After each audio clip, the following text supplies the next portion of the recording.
mass vaccination. Nothing predicted a global catastrophe. The people of planet Earth lived poorly, perhaps, but generally happily, though truly happy people were few and far between. Alas, that is how it is with humans. Happiness comes and goes, and often it fails to show up at all. And then it happened. Thick clouds carrying the coronavirus drifted from China across the vastness of Russia, over the taiga and the tundra, heading further and further west. Meeting no resistance, the corona clouds crossed the Narva River, passed the Blue Hills, branched out and moved onward to Eastern Europe, Western Europe, and from there to Africa, across the Atlantic Ocean to the American continent, and in a great arc back to Southeast Asia and China. The nations raised a cry of woe. The corona clouds infected the people infected each other, and there was no end in sight to this terrible process. Countries closed their borders. The European Union was threatened with collapse as its members, gripped by panic, each, according to the meager wits of their respective rulers, took various emergency measures, large and small. The movement of people in streets and shopping malls was restricted. Cultural events and sports competitions were canceled. People were ordered to wear masks, rags, scarves, whatever, anything, as long as their mouths were shut. Businessmen caught the scent of money and began producing masks of every kind, and no one truly knew if they were of any use at all. Yeast factories set about producing vaccines to kill the coronavirus. Meanwhile, companies and countries bickered, praising their own products while trashing the others, setting restrictions on the export and import of vaccines. The European Union creaked and tore at every seam. The scurrying and speeches of politicians were like a voice crying in the wilderness. Only in one separate little state was peace and cold blood maintained, for it was decided. This is just a common cold, a sniffle. Rub your joints with goose fat, have a shot or two of vodka. Meanwhile, worldwide, the corona gathered momentum. Hospitals were overflowing with patients, mortuaries were packed to the brim, and mass graves were being dug in the parks of great cities. But in that one separate little state, they maintained their Northmen's cold blood, have a shot or two of vodka. Yet suddenly, unexpectedly, unpredictably, this little state was among the top 10 countries in the world for infections and mortality, then the top 5, and soon it took first place in the world. Hurrah! Finally, first place in something. Soon, deaths began to exceed infections, the process showing its unprecedented dark side. Vaccination began, but, alas, the people, especially those aged 75 plus, did not come to the family doctors to be vaccinated, for they knew those doctors couldn't be reached anyway.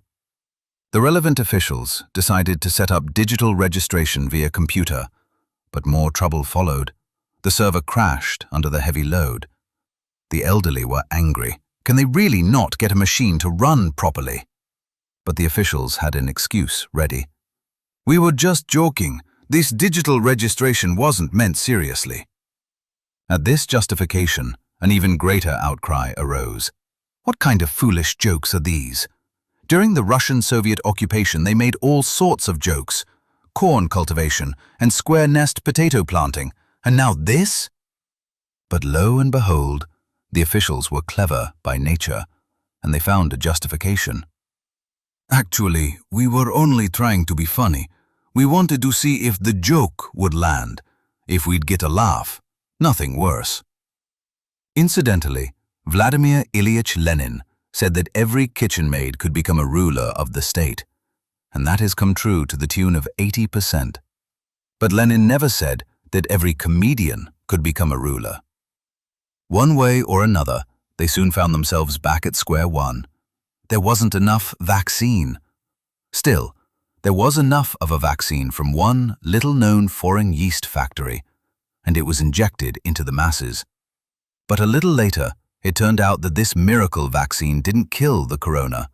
Instead, it caused a lethal yeast fungus to flourish in the body. The local medical board still found that not every injection kills. Over half survived, and therefore the risk factor was positive. Despite this, a well-known domestic medical professor expressed the opinion that things were bad, though he wasn't sure of himself. Soon, a solution was found. An overseas yeast factory, working in cooperation with local schemers, offered its vaccine with an efficiency of over 70%. And then it began. At the highest level, it was decided to proceed with mandatory vaccination, mass vaccination. The grand operation was given the Latvian codename Vabamos, which in translation meant freedom for corona. But the high-ranking officials didn't know Latvian well and therefore missed the mark with their codename. Only a few initiated persons knew about the preparation and execution of Vabamos.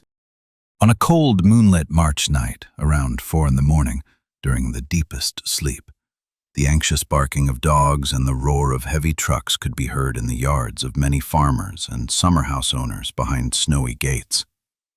People woke in their warm beds, rubbing their sleepy eyes, not understanding what was happening outside. Soon there was a pounding on the front door. An opening was demanded. The master of the house went into the hallway in his long linen underpants and unbolted the door.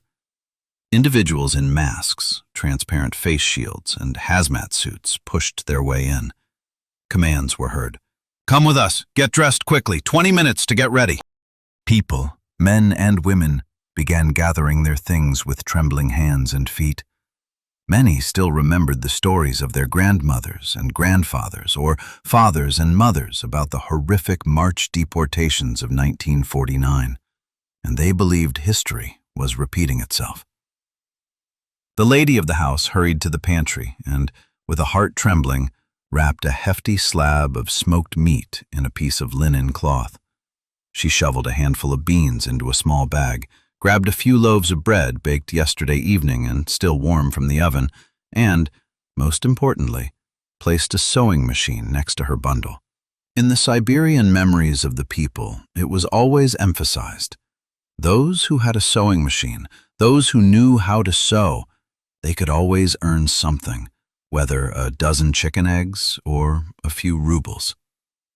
The master of the house took an axe and a saw, along with a toolbox of planes and chisels. Woodworkers were also valued in Siberia. The children were handed a satchel with an ABC book, a few pencils, and a couple of grid paper notebooks. Time was up, and the masked individuals hoisted the master of the house and his wife, along with the children, into the back of a truck. The truck jolted forward. People were picked up from several more farms and summer house cooperatives, and soon the back of the truck was bursting with sobbing women, cursing men, and hysterically crying children. After an hour's drive, the truck stopped in front of the county center's community center, and the people were ordered off. The hall of the community center was packed so full that even a fly wouldn't have found a place to land. The hall hummed with the voices of agitated people. Men swore and promised to flee to the woods to become forest brothers. Women sobbed and wailed. Children moaned and whined.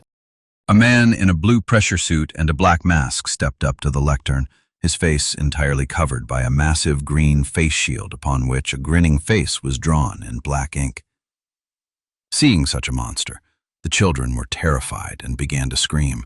Some tried to flee but were caught at the door. The monster announced, "Comrade subjects, citizens, mandatory vaccination, mass vaccination is taking place. It will be carried out in one night, everywhere and in full. Fleeing or evading vaccination is punishable as a criminal offense. Line up behind one another. We are beginning the vaccination." The crowd hummed. Dissatisfaction was felt, but still, the deportation of their ancestors on March 25, 1949 had been even worse, many times worse, and it had left its mark on the consciousness of subsequent generations. After receiving the injection, the people were allowed to leave. The women hoisted their slabs of smoked meat, loaves of bread, and bags of beans onto their backs, carrying their sewing machines. The men threw saws and axes over their shoulders and took their toolboxes in hand. The group began to walk, walking toward home. The children ran ahead, shouting happily. Some of the vaccinated stumbled and fell face first into the snow. The effect of the injection was making itself felt. The eastern sky was already reddening with the sunrise. The morning was beautiful. It had frozen hard during the night, and the people walked toward home directly across the fields, over the rock-hard, frozen crust of snow.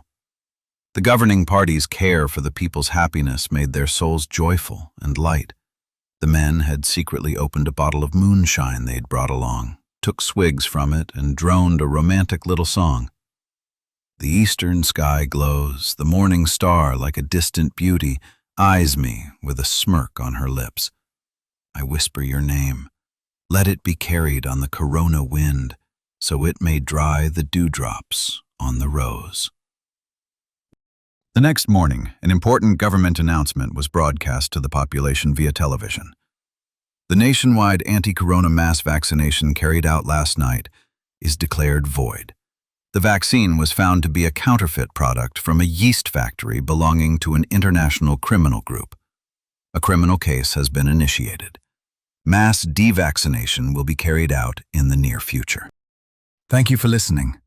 To discover more stories, follow the link in the description below.